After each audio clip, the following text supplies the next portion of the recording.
And welcome to another edition of Hank Unplugged, the podcast that brings to you some of the most interesting, informative, and inspirational people on the planet. Today is no exception. My guest, Matt Fradd, he is a speaker, a podcaster, and he's an author of a very significant book. In fact, I read it this week with great interest, and I thought this is a book that everyone needs to read. It's called The Porn Myth, and exposes the reality behind the fantasy of pornography. A myth in this respect has to do with rape and sexual violence. And whether you're an atheist, whether you're a Buddhist, whether you're a Muslim, whether you're a Christian, whatever you are, the one thing that we ought to be able to agree on is that rape is bad.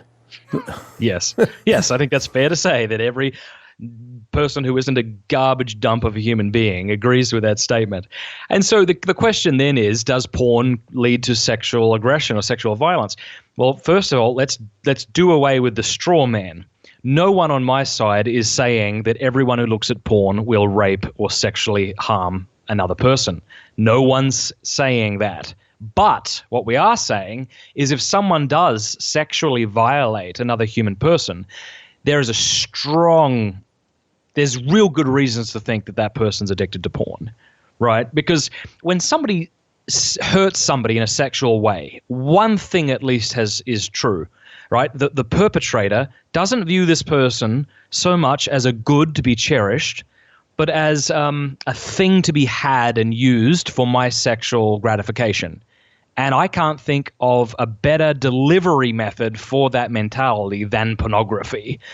And if you're still not sure, let me ask you this question.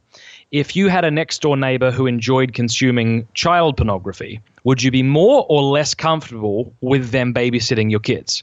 Obviously, the answer is less comfortable. And if I were to say, well, why? He has an outlet, you wouldn't find that consoling. And so, in fact, there's actually really good reasons, despite some of the opponents' protestations, that consuming pornography does lead to sexual aggression and violence. I mean, when you consider that the vast majority of pornography involves name calling, physical aggression like slapping and choking and hitting. There was a study that was done in 2007 that showed this.